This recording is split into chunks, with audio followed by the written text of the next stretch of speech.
in my own experience, mobile money is life-changing, and I can share with you quickly what I went through some months ago. 14 years ago, I'm based in Nigeria, and 14 years ago, they posted me from my National Youth Service to a rural town in eastern part of Nigeria, which is about 66 kilometers away from the state capital. So every month, I receive my $40 monthly allowance. I need to go to the bank, 66 kilometers away, to get 40 USD. But the problem there is that when I get to the bank, there is no means to notify me if I've been paid, so I need to go to the bank. So when I get to state capital, oh, sorry, you've not been paid, I will now stay there. Sometimes 2-3 days, I'll stay with my friends, and sometimes I'll need to come back and go again. So 13 years after, I went back to that same town, and there were about 40 of these guys also serving in that local government. But the only thing that changed is that they will make a call and ask their friends, have you been paid? They said, yes, okay, so they go to the town and collect the money. It's still not still efficient. And I went back like 4 months ago, and these guys don't make this call. All they need is that they get an alert on the phone, and they get the money out. So saving time, saving money, the system is becoming more efficient. And I also think, like they mentioned earlier, if countries in Africa are able to deploy mobile money successfully, then there will be inter-border and regional trading, which is not really flourishing as we speak now in some parts of Africa. So people are not able to make the right investment. They are not able to be as innovative as they should, because each time they need to go back to the regulator and clarify. So regulators need to develop capacity to understand that, yes, innovation should be at the forefront while they monitor and watch what is being rolled out. So for mobile money to be a success, you need to have strong, compelling need for that service. You can see the penetration of mobile against banking services in Africa, Nigeria, South Africa, Sudan, and all that, and on. In some countries, penetration is up to 60%, 70% of mobile, while banking services is probably 10, 15%. So if you have a strong, compelling need, and there is a channel to deliver those services, people will definitely use those services. So innovators must also look at the strong, compelling need of that community. Example, I've seen an organization take what is in Kenya without recourse to what is happening in their own country. South Africa took the technology, took the people, took the processes, and they went to South Africa. And they tried to replicate M-Pesa, and it failed. Because that wasn't, money transfer was not a strong, compelling need for that particular community. Probably bills payment, content monetization, or content acquisition might be another option for them. So also we are seeing regulators come to places like Kenya, copy what is in Kenya, go back to their country and said, hey, I'm giving you a license for mobile money transfer. Instead of, oh, I'm giving you a license for e-money processes or whatever. They said, I'm giving you a license for money transfer. So everything is regulated to look like you need to transfer money for this license to be validated. In mobile money, community precedes commerce. You need to identify the community. Are they there? Do they need my services? How are they going to use my services?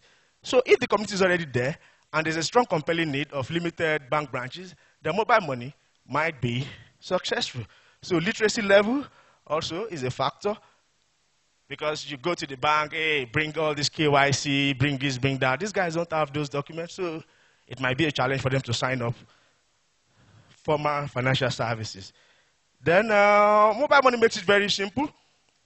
You go there today, you get registered, you can start transacting in the next few minutes. You can send money, you can receive money, you can buy airtime, you can do transactions through the agent. So what should we look out for in terms of regulation before you go into planning to roll out your mobile money services? Check out the regulations in that country. How are they positioned? What is your plan to engage them, to bring them to the level of understanding that is required to make your deployment successful? So if they are innovative, you might be lucky, but if they are very stiff, you might need to educate them. At the point, you also need to balance the art. There is need to regulate, and there's also need to be innovative. Well, meet Rosa, actually. She's a secretary, like so many other secretaries in Kenya. As you can see, she's sitting there filling out a piece of paper. This is a petty cash report. Now, she reports that today she spent 50 bob on coffee and 100 bob on tissue and 200 bob on something else, etc., etc. Uhasibu is created to address these sort of things. Here we see a digital petty cash voucher that the secretary can enter the data directly. It runs on regular web and on your mobile and so on. And we believe it's priced affordably. It's priced at 1,000 shillings per month. And of course, since it's online, you have to pay electronic, you pay through M-Pesa. And people have asked me, why are you doing Uhasibu? We're not trying to build an accounting system for the first world. There exist 1 million accounting systems there already. We're not going to compete with them. We don't have the budget for that. And there's a lot of opportunity here. As you have to do your accounts if you're a company, by law. Now, in Kenya and East Africa, historically it's been easy not always to comply with the law. But one thing is certain is that it's getting more and more important to comply with the law. So it gets more and more important to do your accounts. Hence, our market is just growing.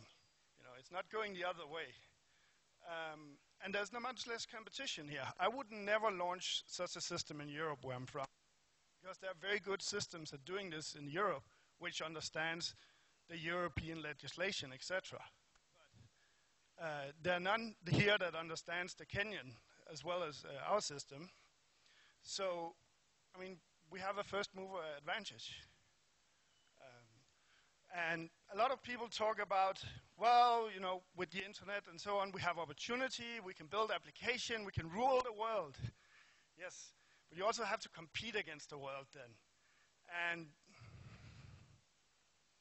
yeah, again, for my example, to build a system that would be able to compete in Europe would be a very, very serious development effort and cost. We don't have that budget. We're able to build a minimum viable product here and launch it at something we can actually afford, and it will be very, very useful to people. A few words about entrepreneurship and about my experiences as an entrepreneur in Kenya. We are incubated at the MLab East Africa, and this is very great because they offers us some great facilities, etc. And that's a good starting point for us. But we're doing other things. Why? We're trying very, very hard to be compliant, and that is really hard. I'm really surprised how hard it is to be compliant. Yeah, you just go to this office, you just talk to this guy. Yeah, okay, and 500 others. But it's not that. If there just were a list, that would be easy. But figuring out all the different agencies you have to interact with and you have to register with and you have to deal with just to be compliant, that is tricky. Now, once you figured out that you need to be compliant with this particular organization, then how do you actually go about it? Oh yeah, you go to their website, you find the information, well, some of it. Then you show up at the office, you stand in a queue for an hour, you're told, oh yeah, well, there's also these 3 other things that you didn't bring. Yeah, it doesn't say on the website, so please go again. It really takes a long time. So, unfortunately, we haven't really been able to be told much of this, so much of it we had to learn by trial and error. And out of that frustration, we launched a little blog called Kenya Manual. Consider it the missing manual for Kenyan startups. It's just saying, you know, this is the time of the month you need to queue. This is the documentation you need to bring. And even though it says this on the website, this is what they actually ask for when you get there. And stuff like that. And it really saves time, I hope.